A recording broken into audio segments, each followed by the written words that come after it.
Recap: Manhwa spirit affinity is rooted in mana. Anyone with enough power can talk to spirits, but progress depends on each person's spiritual affinity. With our protagonist's abilities, there's no spirit in the world he can't summon. The demon lord wants to know if he'll make a contract with any spirit there. They explain that, since the garden belongs to the moon goddess as the name suggests, it's part of a spirit, so taking plants from there with spiritual power could upset that spirit. That's why the demon lord should just watch what's going on. In another language, the guy asked if the spirit was there and if it could hear him. His voice echoed through the place. Water and fire appeared before him along with other elements. That was a sign the spirits were listening. Our protagonist is now talking to them. They have permission to take the plants, and they need to be quick before they run into the elves. The demon lord asked where his courage went, but our protagonist wants to avoid unnecessary conflicts. Unaware he was already being watched, and the observer found all of that straight up savage. The girl's master noticed she was distracted during the conversation. It's insane that a human got into that cave and even got permission from the spirit. A human actually pulled that off. That place is sacred to the elves. But the guy managed to take the plants and communicate with the spirits. Now she doesn't know what to do about it. Because this situation is wild, her master wouldn't even believe it. Still, he wants to know what's bothering the girl. She asked why he stopped drinking the tea she made, the one she worked so hard on. She dried grasshopper bodies for over a week, but her master is ignoring all that effort. He said he wasn't feeling great. If that's the case, she has a recipe that might help, but the master, thinking it might be something weird, avoids letting her keep pushing no matter what. So she asked him which was more likely, a human entering the sacred garden and talking to spirits, or a great being waking up from its slumber, but the master didn't really get the question and asked if she was serious. If we're just talking odds, the second option is more likely. Despite the legends, dragons still exist, but humans can't talk to spirits. There are rare cases, but they couldn't see the forest spirits. Hearing that, she looked super happy and told her master she'd need to leave the village for a while because she thinks she found the solution, a way to save the whole village. But the master wants to know what solution she found. Meanwhile, our protagonist is hella surprised. The task that should have taken 4 days was done in just half a day. That motivation was seriously strong. Now they can focus on planting the lunar grass after getting the residents to work. Rumors started spreading about the region. There's still doubt about whether what they planted will actually sprout in that soil. The grass takes 4 to 5 months to fully grow. The plant needs the spirit's influence to bloom, but they'll be selling the plants, not the flowers. Everything's going according to plan. The guard's worried because nobody in that village knows how to handle that kind of plant, and the ones that sprouted are slowly wilting. But the protagonist told him to keep waiting because the gods will bless that land with rain again. A few days passed, and the guard came to report to this prince that the day was super hot, but our protagonist told him to chill. The rain came just like predicted, leaving the guard pretty shook. So our protagonist kept controlling the region's humidity. 4 months flew by like a few days, and rumors reached the capital. Other kingdoms also heard that lunar grass was being grown on the continent. That had to be madness, but it was the lord of that land who pushed the planting. They knew it was the Hines region visited by mages years ago because it was cursed land. Apparently that abandoned land is now getting rain. A woman said it would take at least a decade for that land to be productive again, and that the lord of those lands is the first prince of the Row Kingdom. Maybe he's totally lost it, and some nobles agree. But those who seemed to be mages looked really deep in thought. One told his servant to keep quiet because nobles don't know everything. This is the wise Harrison, leader of the Red Tower. Looks like something super interesting is going down in the eastern part of the continent, and they gotta be ready. It was like a blink, and the devastated land turned into a blooming field. There were only a few seeds that could be used, but they still pulled it off. Ami says they currently have 20,000 lunar grass leaves in stock and plan to collect 10,000 more. According to the market, 4 leaves go for just 100 gold coins. If they sell 10,000 leaves, they'll make the equivalent of 5,000 platinum coins. One family can live off just 1 gold coin for 2 weeks and chill comfortably for a whole month with 5. The economic potential is straight up insane. The demon lady wants to see what happens when they sell all of them. Unlike spirit stones, they made this public and the strategy worked. Even though many thought he was just crazy, now he's got to ride the wave of exposure. He got the preparations were properly done. They're ready to cause a massive stir all over the continent. The lunar grass leaves pop up on the market twice a month in small amounts for both continents because it's a raw material used in all kinds of magic, and that's why there's a huge problem. Our main guy spread another rumor along with the leaf drop. He was bedridden after trying to plant those seeds. The demon lady said he's blinded by money, but sometimes you gotta play like that. Flooding the market with a scarce item will make its price drop big time, so he has to be careful not to tank the value of the leaves. He doesn't want that now because he wants to make bank. A bunch of people gathered at his palace gates. Everyone wants to see him. After the rumor spread, the region went wild. That land's packed with traders. Our guy told his maid to tell everyone he's sick, but the traders want to see the product. They're straight up money-hungry barbarians, so our guy met with the townsfolk, asked Monter how security's holding up. Everyone's working hard, but they're short on people. The city's overwhelmed with visitors. Our guy ordered to kick out anyone who looks sus. To avoid bigger problems, he needs to keep basic courtesy but doesn't owe understanding to all these people. The empty houses were modified to host visitors, but it's still not enough. He said they could use the tents he bought. He could resell them to those people and recommended slapping a crazy high price. That's how the meeting ended. But he told Monter to hold on a bit longer. The captain doesn't know why the Lord wants to talk to him and our guy. Said he wants a quick word with him at night. The captain's well liked at the tavern. When they invite him to drink, he says he'll do it again and tells everyone to chill that night. In his bed, he's totally wiped out because he's got tons of tasks during the day training soldiers, overseeing security and taking etiquette lessons. He's never been this busy in his life. A man has a message for him. Someone at that place wants to talk to the captain, so he gets ready to meet that person. That young guy's named Jalas. He's a 4th-class expert from the Green Tower, apologizes for bothering the captain, but the man's understanding the mage knows the region's chaotic, and that the captain protected the area even before it thrived. It's seriously impressive that the Lord can count on such a reliable guy like that captain. The mustached dude realized he was dealing with a flatterer, so he asked what the mage wanted to do. His intention was to talk to the Lord of those lands, and he wanted to know from the captain if there was any way that could happen. The captain explained that might not be possible since the Lord was sick from overworking and the leader's health was everyone's top priority. The mage understood that was really important, then pulled out a bag that looked packed with money, asking if there was anything they could do to help.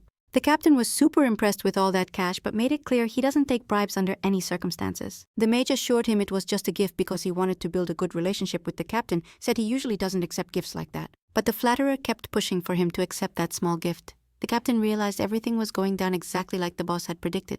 That's why they talked in private. He told the captain he'd have to deal with a ton of people all hyped to meet the prince, which meant he'd become a target for them. He warned him they'd try to bribe him and told him to be careful making a list of anyone who made ridiculous demands to report back to the prince. But he had to accept every bribe offered, pretend to go along with their requests, and show them a little vial worth 100 gold coins. The goal wasn't to sell it, but to spread rumors to hype up its value as much as possible and keep people hanging around that area longer. When the mage saw that tiny vial, he was instantly shook. The captain told him it was the product they were growing there and that it'd be on sale soon, so there was no problem showing it off. The mage didn't doubt it was top-tier quality. He'd never seen anything that effective in that part of the continent. It was at least twice as good as usual. He needed priority access to those items and hyped up their quality big time. The captain assured him the products would be consistently high quality and anything that didn't pass inspection would be turned into fertilizer. The mage saw that as a huge waste and figured they'd made 10,000 units of that potion. He realized if they could crank out that many, they must have tossed out at least the same amount. The young guy was seriously determined and they couldn't ignore what he'd pulled off. The captain said that particular sample would go up for auction but knew they'd keep selling those products. The mage was hyped and nervous about that news because he knew someone would get priority access to those goods. Leaving that house, he confirmed the captain would be rewarded for the info he'd given. So they shook hands and the mage headed to his carriage. The captain was blown away because his performance had been flawless. The next day he went to talk to the prince to find out how he knew all that. The prince replied, "That's just life. People love stacking wealth and they're just playing the game as it is." The captain was even more impressed. He brought the prince all the bribes he'd collected. The prince told him to take that cash as a bonus for the guards and split it among them to use however they wanted. The captain tried to refuse, but the prince insisted he had to take it, since most of the profits from the sales would be his anyway. The demon lord wanted to see if the young guy could handle all that pressure, but the prince made it clear buyers were already competing with each other. Soon people would stay in the area, attracting more traders, speeding up land sales in the city, and boosting the population in the region, all thanks to the lunar herb. Hard to believe that land used to be useless. The news is spreading across the continent, and other magic towers want to invest in that city. Maybe the Red Tower should do the same. But that guy's pretty cautious. He told his master something was bugging him. He'd heard the prince wanted to sell the items through an auction, which from his point of view could tank the price of those plants big time.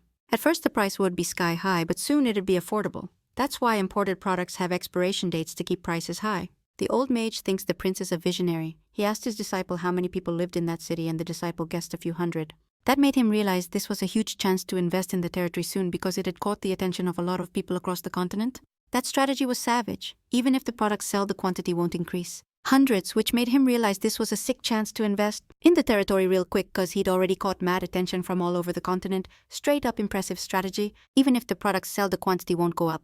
The mage told his disciple to start stacking cash for what's coming and stressed that the prince acts like failure ain't even a thing, so lunar grass is just the first move he's making. No cap, he's got way more to flex and already caught mad eyes. That's why they gotta build a solid bond with this young dude, and his disciple was down. He told him to set up a meet with the prince, 'cause he wanted to meet him. The wise guy started recalling some stuff, the princess's words, asking if it was possible for a man without mana to cut a vampire with a sword. The princess asked with a blank expression, because the man who did that used the sacred sword without forming a contract with it at that moment. He thought it was nonsense, but now he knows it's only possible if you're the sword god or his disciple. Apparently there's a super eccentric person in this world, which is pretty wild. Like the prince predicted, a lot of people want to live in that area, and that started causing beef among the visitors. Ami reported that two groups wanted to buy the same land. The prince's solution was to put the land up for auction. The butler wanted to know what the price limit should be, and the prince told him to set it as high as possible because a man rich in land is also rich in fortune. Our main guy is hyped about how much cash he's been stacking lately and was told a letter had arrived for him. The prince wanted to know if it was important enough to read, and they said it came from the royal palace. The auction started in the city square. The first bid was 90 gold coins, but was quickly outbid by a hooded young dude. The Green Tower mage was also at the auction raising the bids. All seemed super interested, those mages. Seemed like they had some personal rivalry until a guy threw down 130 gold coins, sparking a heated argument. Ami tried to keep the auction going even though the bidders were fighting. If no more bids came in, the property would sell for that amount. Some people kept arguing in the square and the mage thought he'd win. That land Annie was ready to close the auction when someone else showed up interested. Our protagonist was shocked because every jar sold for 150 gold coins. Recap Manhwa, a trading guild, ended up buying 5,000 jars. The auction was a success and the remaining jars sold individually for 130 gold coins each, and they sold out completely. If sales keep up like this, the city's annual profit will hit around 1 million gold coins, making it the richest territory in the whole kingdom. They'll keep farming the lunar herb, but won't scale up production. Now they'll start planting food. The prince isn't interested in boosting his greed in this area and will leave things as they are from now on. They'll reorganize the city and clear out anything unused. A call came from the royal palace. A few days before the auction, the message was simple. They praised the prince's achievements and asked him to return to the capital briefly to be recognized for his successes. The same people who sent him away now want him back, which annoys the protagonist because he's sure the political fight involving his mother's knight is heating up and they want to distract attention. He finds it weird they sent the letter with the king's seal. But the people acting aren't the king. Now he wants to start the next part of his plan. Maybe he really should visit them and will make a stop at the royal palace. In his memories, he was told someone built a dungeon under his house. That person couldn't finish their last task and suggested the protagonist do it instead, after he could do whatever he wanted with it. The protagonist imagined he could wreck the place, but the mysterious man found that comment funny because he doubts anyone more stubborn than himself could destroy what was already started. However, the young guy will find out as soon as he enters that place. If he completes the task, he's free to do whatever he wants with it. They asked if the prince would be okay traveling alone, but that's exactly what he wants to do. The butler wished him a good trip. The prince asked him to look after Ami, and the butler assured him not to worry because she's an incredible and disciplined person, besides being super well educated and smart. From the protagonist's point of view, he's sure they'll get along great. Now they continue their journey to the capital riding horses when the demon lord noticed he was heading the opposite way. But he wanted to stop somewhere before moving on a familiar spot that's being preserved for research too. It's a super special place because it's the city of the divine blacksmith Surut. The demon lord knows who that guy is. And the main guy sure they've met said the legacy of that man is kept there, made from the same material as the warm sword. But it's not a place you can just walk into easily. In a few decades the landscape might change, but that city's been standing for thousands of years. Now it's part of another state. That land belongs to a rival family, the Varieta, home of the current Queen Lines. The young dude gets off his horse to approach the city gate. Demon Queen Perselk feels the vibes hostile, maybe the noble factions in that area are shook still. The line to get in is mad long. Our guy shows an ID card. Claiming to be a mercenary, an identity he prepped carefully, couldn't risk being recognized. But that's not something he needs to stress about now because he's sure he'll get in no problem. However, he's immediately stopped by armed men. The protagonist tenses up a bit. They know he's there to explore the newly found labyrinth. They told him that'd be way too tough for someone like him. Some soldiers laughed at him. He realized something weird was going down in that city. The protagonist sat on a rock to scope out the scene. The situation was worse than he expected. An old man came up, noticed the young guy had no clue what was happening, so he must be an outsider. The prince asked what was up. Then the old man pointed to a line some people were paying for entry. He realized they were charging a toll there. The old man said that's normal, but the law allowing such tolls should be scrapped. He saw the young guy looked pretty annoyed, slipped some coins into his hand so he could get through. Not much, but could help on his trip. He just asked the young guy not to get into trouble, told him not to stress about the coins, cause looking at him reminded him of his grandson. For a moment the protagonist didn't know how to respond, but was super grateful for the old man's help. Told him he should keep the coins and buy a gift for his grandson cause he wouldn't need the money. The old man was really worried about the young guy, thinking he might do something reckless. The guards saw he was still there. The young guy held out his hand and asked for the money back. That toll was illegal, only allowed for big processions and trade caravans. It was also a crime to charge it for personal gain. The guards underestimated the young guy, not knowing who he really was. The protagonist said he wouldn't warn them again. They had to return the money and confess their crimes, though he knew it wouldn't lead anywhere. The guards started laughing at his stance until a sword was pressed to their neck. They said there'd be no consequences if they decided to end the life of that young mercenary. The protagonist realized they weren't gonna change their minds. He just waited for confirmation, seeing the situation could get dangerous. The old man tried to step in, but the guards totally ignored him, saw he could also face consequences. One guard decided to kill the old man. His sword was already swinging to cut him down, but was quickly disarmed by the protagonist, who didn't expect the dude to be such a coward. To raise a sword against an old man, the poor guy tried to shield himself with his hands and didn't see what happened. The protagonist confirmed the guard's behavior was considered a crime on the continent. and there was only one kind of punishment for that kind of act. He already had his sword in hand. The penalty for those crimes is immediate execution. The bald guy is now headless. The responsibility now falls on those who allowed that behavior. He demanded to be shown the person in charge immediately, but instead was surrounded by the remaining guards. He realized those guys also wanted to lose their heads, and admitted it was his fault for not revealing his identity. Before he could say more, one guard tried to attack him, but the strike missed because you can't hit without hands. The protagonist warned the next cut would be to the head and it wouldn't happen again, demanded to see the boss in charge, until someone came over to see what was going on. That short dude was the Viscount of Jerica, who came to check out the commotion. Before he got too close, the protagonist threw him a formal document and advised him to make a smart move, and not to underestimate the prince just because he wasn't rolling with guards. The Viscount quickly recognized the prince's identity, who felt relieved to finally be recognized. Kneeling before the prince, the Viscount explained that the territory had been going through tough times, but our guy wasn't buying it since they had famous ruins in the area. The Viscount never imagined the prince would travel undercover. Crushing people so hard like that was straight-up tyranny, but the prince didn't expect the Viscount to wait for a formal announcement of his arrival. He assured him the Duke wouldn't ignore that incident. The more he talked, the worse things got, and the protagonist got more pissed off. Most territories were in the same rough shape. Even inspectors avoided stepping in for fear of backlash. The Viscount asked the prince to come to his estate, promising he wouldn't regret it. But the protagonist wanted to know if that noble had heard the rumors calling him a bloodthirsty lunatic, and after saying that, he cut off his head. Bursell praised the clean, well-executed cut. The protagonist kept moving. The old man said it had been 10 years. Life was peaceful when the man was still alive, but exploitation had gotten worse. Hurting his own people, that's how he lost his only son. The young man then realized the old man was talking about his son, not a grandson. The old man apologized for lying, but the protagonist said there was nothing to forgive. Knowing him, he figured his son must have been a good dude. They finally reached their destination. The protagonist admired the scenery. That's where Baljarazad started the famous ruins. The old man asked if the Viscount incident would cause trouble. The prince reassured him the Duke had bigger things to handle. Grateful for being saved and for his son's revenge, the old man sincerely thanked him, saying he'd never forget such kindness. The protagonist wished him to keep walking the straight and true path, then said goodbye to that man. Purcell thought the story was pretty depressing and hoped the old man could live happier days. And the protagonist had helped make that possible. Now they were inside those mysterious ruins. The young man kept searching inside. It was truly magnificent. He started checking his own notes. Purcell hesitated to say it, but he thought there was nothing left to discover there. The protagonist replied that was just the surface. He was looking for something hidden. There was a password in that place which piqued the demon lord's curiosity, because the young man had found it. The whole place was built like a giant puzzle, and the codes could only be seen from a high vantage point. Surut had made that himself, so surely people from the past had discovered it too. But maybe the protagonist was the only living person who knew about it, and maybe the only one capable of finding that treasure. The secret entrance was in the anvil at the center of the plaza. To get in, you needed the password. And now he was about to get the legacy of the God of the Forge.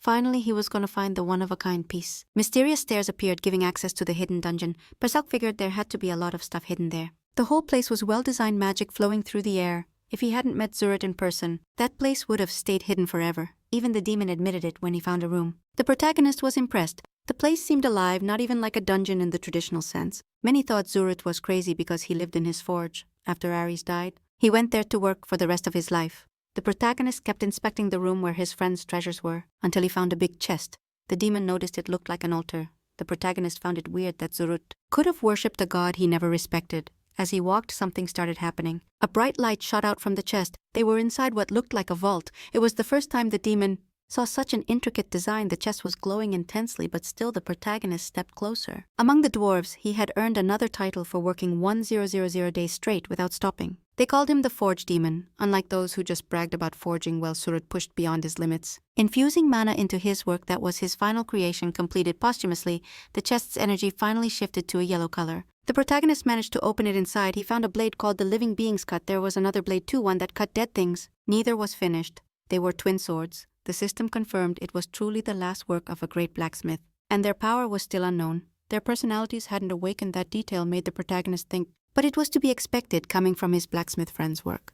These blades were as powerful as they were warm. The strongest divine sword made to be fully wielded by Ares. Now these two were designed to adapt to their wielder. Their purpose was to find their master. For the protagonist, that was perfect, and they already seemed complete, but only by looking closely did he realize they weren't yet. They still needed small tweaks. It was necessary to find fire to finish the job. Not just any fire, but one that burned 100 times hotter. Only the dwarves had something like that. Since they specialized in that kind of work, the protagonist needed to ask for info, and someone wished him a good stay in the capital. The young man thanked the guidance. The protagonist didn't know why he was summoned to the capital. The letter said he would be congratulated, but that was obvious. The lunar herb had huge potential to generate wealth, and he was already making more than the whole kingdom. The taxes he sent were massive. The nobles would definitely want to persuade him to join one of their factions.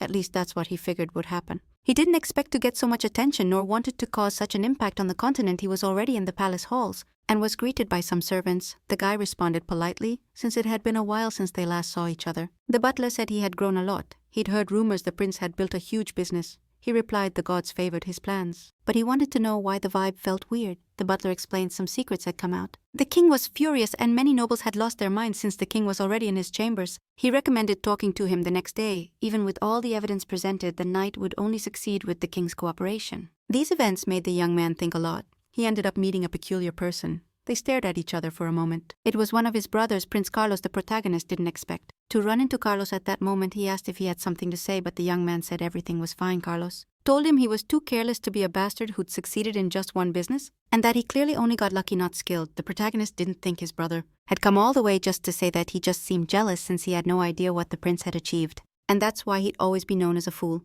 Those words pissed off Prince Carlos, who tried to grab the protagonist by the neck, but he blocked it easily, saying his brother had forgotten something important. Everyone there spoiled him way too much. At least he should be able to understand the situation. Completely out of control, Prince Carlos tried attacking the protagonist again, but he was a hopeless idiot if he wasn't so dumb. He'd never have shot those arrows 6 years ago. The protagonist had already lost patience, reacting to the aggression. Grabbed Prince Carlos's arm and was about to slam his head into the ground. He realized his face was about to get crushed, but the protagonist controlled the fall, telling him his words were blasphemy against the king, and that he only acted that way because he was born from a concubine. He forgot he also carried the king's blood to discipline his brother. He stomped hard on his chest. When letting go, he asked if it hurt, cause that was exactly the point, but he realized he was making references his bro didn't get. Not even a narrator would know what he meant yet. The dude looked straight up shook and got tapped on the forehead. Harder than a punch. That hit definitely hurt cause his scream echoed down the whole hallway. His forehead started bleeding. He didn't get how that was even possible. The main guy asked if he wanted another hit, and Prince Charles was straight up terrified. He warned he'd get revenge, saying the prince wouldn't dare do that again. While running away, the prince laughed at the scene. The demon lord asked if he was really gonna let the dude walk off with just a tap, but the main guy said he made it way more interesting since it wasn't just a simple hit,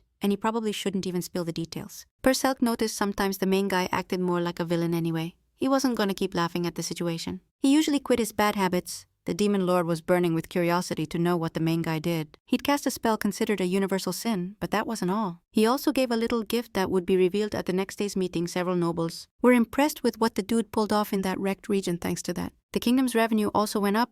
The buzz was so loud the king couldn't focus. Nobles were chatting among themselves, ignoring the guy behind it all. Even Knight Petrus was MIA cause he wasn't into that stuff. Perselk didn't get how the kingdom ran with all that chaos. Meanwhile, the main guy was thinking about opening a restaurant cause he knew the profits were insane even though he had no clue how to run one. Someone called for silence among the nobles. The king said they should give props to the prince for what he'd done. Recognizing he did it all solo, the main guy said he just did what was needed, and the king backed that up. His progress was worth 10 years of grind. He asked what reward he wanted. The main guy knew the nobles would throw a fit over whatever he asked for, so he said he had nothing in mind yet and asked for more time, which the king granted. Perselk said that was a smart move. The nobles wanted to control the lunar herb production. Seeing it as a gold mine, it was clear they weren't gonna let that go. One of them said he needed to confirm something before continuing the talk. That guy was Duke Varietta, whose lands were full of corruption. He claimed the nobles were missing the big picture, like using the plan to benefit the kingdom. The main guy realized he was a big shot over the aristocrats. He proposed the business model the prince created shouldn't be taken over by the government. It was a bold move. He asked if the Duke Ferrandis would give up his assets for the kingdom's good, so the future of the business should be decided by the prince and the king, not by the aristocrats. At first it looked like he was helping the main guy, but he didn't buy it.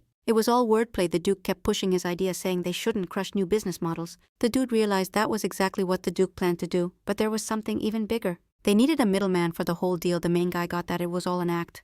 The Duke was just faking concern then. He pulled out a letter he'd gotten from the priest of the Sacred Kingdom, which shocked even the king. The prince was being invited to visit the Sacred Kingdom to have his stigma examined and be consecrated as a saint. The letter's contents pissed off one of the aristocrats, who said the prince was heir to a territory and shouldn't be sent to the sacred land. Other nobles jumped into the debate, saying the Sacred Kingdom rivaled the empire in power, but that aristocrat insisted they weren't vassals of the Sacred Kingdom and the prince shouldn't be handed over. Like some kind of tribute, the prince wanted to know if he really had to go to that kingdom to get his stigma recognized, and what would happen after being declared a saint. The Duke told him to look at the forest, not just the trees, since their lineage was sketchy, and he couldn't forget that disobeying the Sacred Kingdom never ended well. But the main guy wasn't impressed. The nobles wanted to know what had happened with the prince's land and the lunar herb production. If he was crowned a saint, he wouldn't be allowed to manage his own lands anymore. That news shook the nobles. But it was all part of a conspiracy because now they had to decide who'd be the new lord of those lands. Watching that political game, the protagonist was totally entertained since he finally got the Duke's goal. The prince's territory had become crucial for the kingdom's future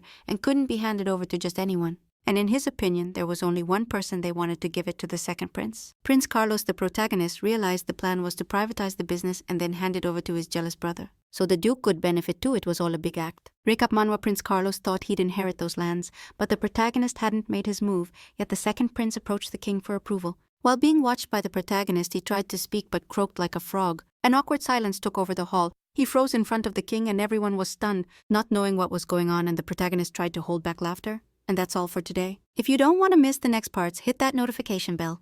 Catch you later.